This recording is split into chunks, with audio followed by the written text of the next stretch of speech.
Hey everybody, welcome back to A Glittery Life. So today I'm giving you a video that you guys have asked for, and that is showing you how to do a really quick and easy eye look with the new NATASHA DENONA Tropic palette.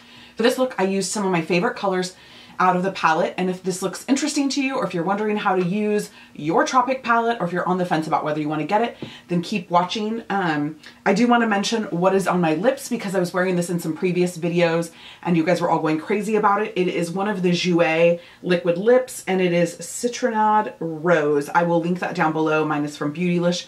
This was in their Christmas kit, but I'll see if I can't find either the kit or the full size for you to link it because it's a really comfortable formula. It's easy to wear. And in terms of what's on my face, I have a get ready with me tester, try it out, 5 new products that make up my face. And that video will be going up really soon as well, so be on the lookout for that.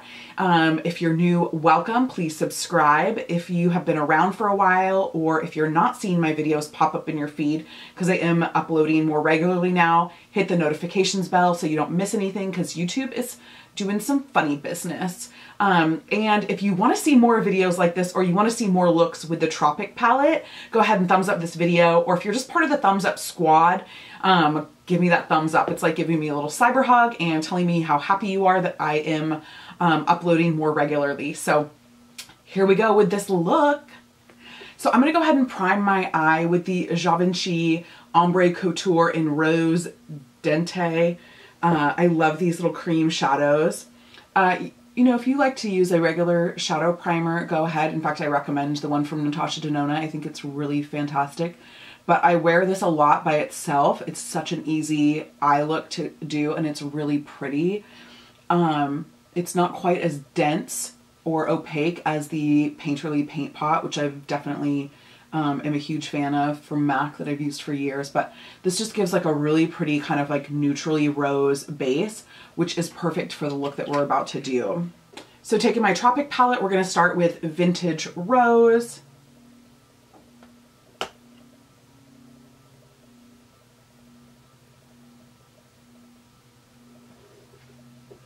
And I'm going to just use a Smith Cosmetics 232 blending brush, and I'm going to just use that to kind of just place color all over just the upper part of my eye, in the crease, and just to kind of like build some dimension to this look. And then I'm going to come in just on a little bit of kind of create some shape in that outer corner by doing just a slanted angle motion. Now, because I have a hooded eye, I want you to pay really close attention to the next step, which is how I place my crease color. So I'm going to take the Smith 230 brush, which is ideal for those of you with a hooded eye. It's a very petite kind of detail brush, and we're going to use Sangria. And I'm going to use Sangria to build out the crease. And looking, so I'm looking into the mirror right now, and so I want you to be able to see that I am going to, with my eye open, basically draw a 90-degree angle across my lid and then down to that outer corner. Can you guys see that? That is how that's how you create a crease when you have a really hooded eye. If you put your product right in the hood, when your eyes are open, nobody will see it. You won't look like you have eyeshadow on. So I'm going to use this kind of as my guide, and then I'm going to create an upsweep of that into that outer corner, just by placing a little bit of product right there. And then I'm actually going to place the product in the crease as well, so that it looks like this.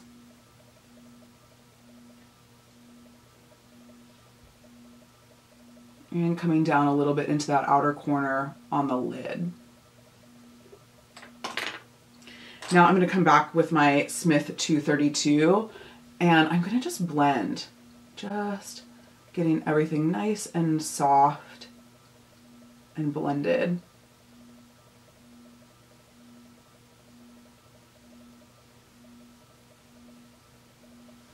So now you can see that I've actually created, my eye looks bigger, and just kind of because where I've placed that crease color, that sangria. And I want to just build that up a little bit more. So I'm going to come in with the Sonia G Pencil 2 brush. This is a fantastic brush. I will have a video on her brushes soon. I'm still just kind of in that, like, trying them all out process. But so far, so good. So I'm just going to put a little bit more just kind of product on there. And I have like a little corner. Lots of people have these little spots in their eyes that like kind of eat eyeshadow once you blend. And mine just happens to be right there. I have no idea what causes that. But I always have to fill in this little spot right here several times before I'm done with any eye look. So I like the symmetry on this. I like the blend on this. And now I'm going to come in with Gusti. One of my favorite colors, one of my favorite shadows from this palette is Gusti. It's a sparkling finish, but it's a duochrome, and it's so beautiful. And anytime I use these metallics from Natasha, I always use my finger with any of her metallic formula. So I'm just going to then come and pack this on my lid. And you can use a ring finger. Really, that's kind of the best finger to use. I'm using my index finger because for some reason that's the one I dipped in there. But you can see that is like very colorful and just a really pretty duochrome. So I'm going to come back in one more time and just blend that top part. And I feel like that's a little high right there. I'm just going to kind of like smudge it off with my side of my thumb.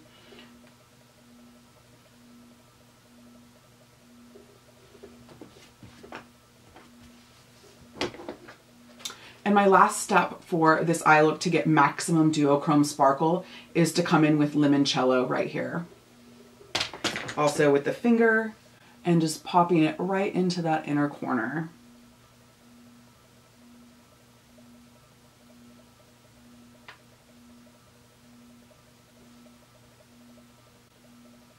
It's so fun. I love these colors. And then for the lower lash line, I'm going to go back in with, I'm going to come back in with my Sonia G Pencil 2, dip a little bit in Sangria and a little bit in that Vintage Taupe, and just do some connecting work to that outer corner.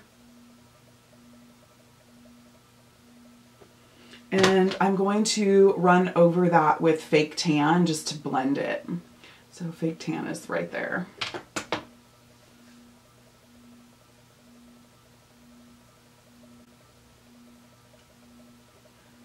And come back in again with my 232 blender just to kind of soften everything for that under eye. Now I'm going to go ahead and put a winged liner on, and I prefer to use the IT Cosmetics Superhero liner because it's like a pen liner, and you can get a really precise wing like this, which is great for people who have hooded eyes. So I finished off my look with the IT Cosmetics Superhero mascara as well on the top and bottom lashes. And you can see this is a pretty easy look to achieve from the Tropic palette, which is really pretty for spring and summer and has such a great sparkle. And just some tips and tricks on using Natasha shadows. They are pressed pigments. They're not regular eyeshadows. So I have found professionally over the years that working with pressed pigments, the best way to use them is with a natural hairbrush or your finger. Synthetic brushes tend to pick up way too much product, so you're going to get more fallout, it's just going to be harder to work with, and you might notice that the product just dusting off your eyes too much. When I use synthetic eyeshadow brushes, it's usually for an eyeshadow that's really hard packed, or an eyeshadow, to be honest, that just isn't that high quality and doesn't have a lot of color payoff, so you really need to get a ton of shadow on the brush. I go in very light-handed. I barely touch my brush to the Natasha shadows, and you pick up plenty of shadow. And so all the brushes that you saw me use today were all natural hair brushes, and in my experience, that is the best kind of brush to use with a shadow like Natasha's. So hopefully that was helpful for you guys, and you can see how easy this palette is to work with. Let me know if you have any questions about this palette, or if you want to see more looks created with this palette. Thumbs up this video, and you guys, thanks so much for watching. You're fantastic. Bye.